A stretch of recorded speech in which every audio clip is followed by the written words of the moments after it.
Welcome back to Newsbeat. Social networking site Facebook is banning some pictures of women breastfeeding. And that's causing some moms to push back and protest. Reporter Kara Finstorm has the story.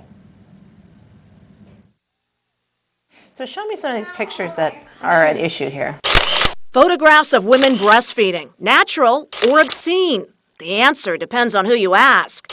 The question is putting Facebook, the social networking website, in an uncomfortable place. If they're playing the role of community police, they have to try to respect the will of the majority while protecting the minority.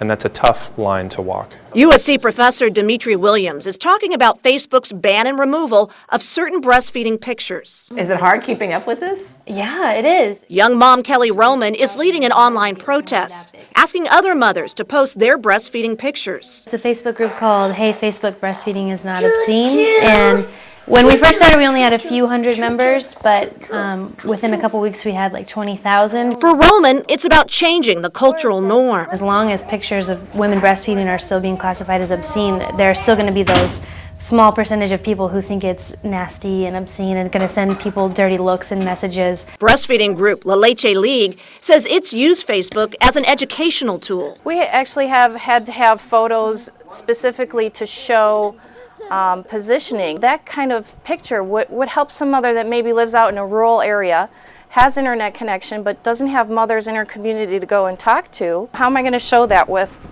being all covered? Professor Williams says Facebook's actions aren't so much about censorship as about a new commercialism. The content of Facebook isn't made by a Hollywood studio or by a production crew, it's made by the users of Facebook itself. In essence, the company makes money by selling the people to each other.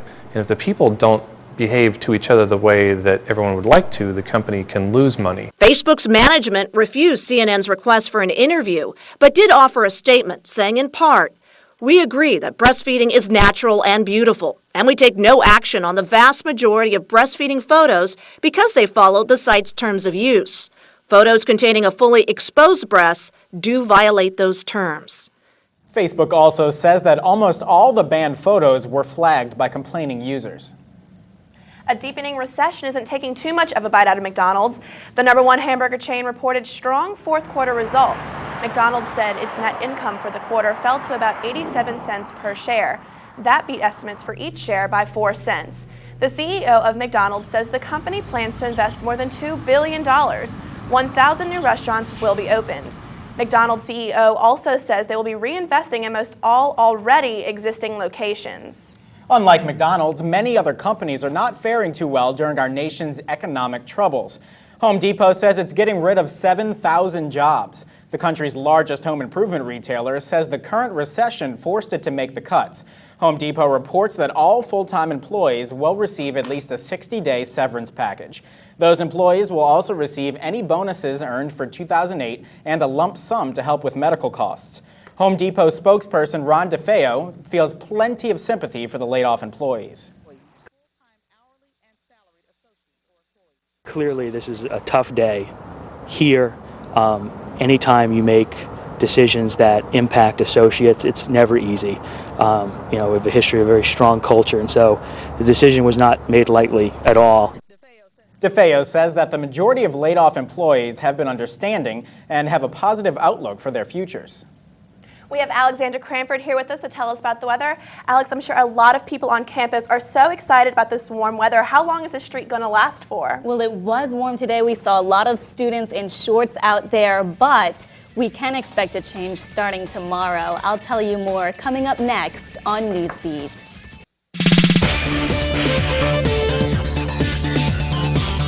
Welcome back to Newsbeat. I'm Alexandra Cranford. Well, we saw some hot weather yesterday, and we've still got that warm air hanging over us. Take a look at these temperatures. They're all the way up into the mid-70s. You can see over to our west, Houston's up to about 70.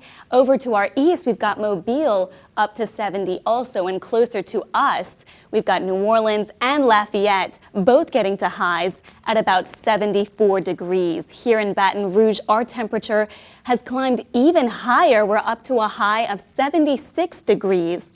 It's really feeling a lot more like a spring day than a January one right now. We saw a little bit of rain earlier in the day around the area, and we've also got a south wind picking up to about 15 miles per hour. As we head into the evening, that temperature will drop as a cold front begins to move through the area. It'll get all the way down to just under 50 degrees. We'll also see a pretty good chance for some rain. There's about a 50-50 shot.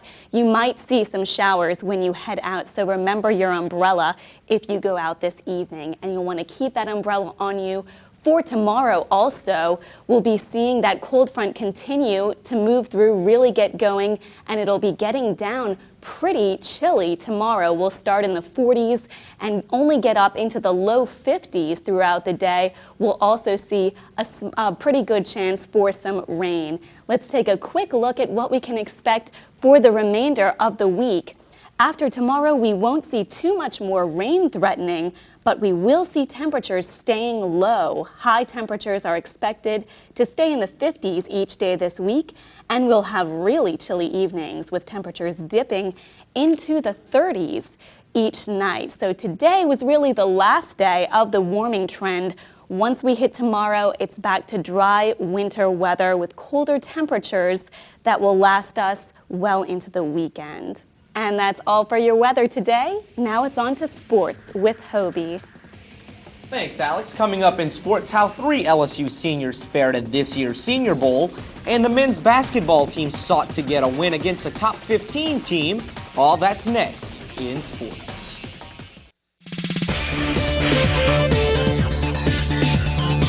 Welcome back to Newsbeat, everybody. Well, the LSU basketball team took on its toughest competition of the season so far as 15th-ranked Xavier rolled into Baton Rouge over the weekend. However, the Tigers fell to the Musketeers 80-70. Marcus Thornton led the team in points with 30 on the night, but as for Tasman Mitchell, who's been a scoring machine the past few games, well, he had only 10 for the entire game. The Tigers will now look for a win later on this week as they take on Tennessee in Knoxville on Wednesday. Well, 3 LSU players went on down to Mobile, Alabama this weekend to play in the annual Senior Bowl. Linebacker Derry Beckwith, fullback Quinn Johnson, and offensive lineman Herman Johnson all played in the game. Quinn Johnson had a huge game for the South team, scoring a touchdown and catching 3 passes for 27 yards. However, Beckwith, who still has a lingering injury from all season, it seemed to distract him again in this game. But Beckwith says that he's ready to give his all to get to the next level.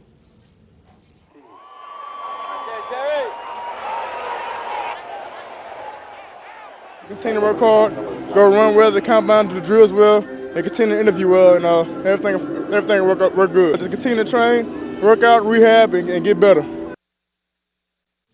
And the LSU soccer team has announced its spring schedule for 2009. Of the 6 games the Lady Tigers will play, 4 of them are against teams that made it to the NCAA tournament last year. The Lady Tigers will open up play on February 28th when they take on defending Big 12 champions Oklahoma State in Austin, Texas. Following that game, the Lady Tigers will take on Southern Miss, Southeastern Louisiana, Texas A&M,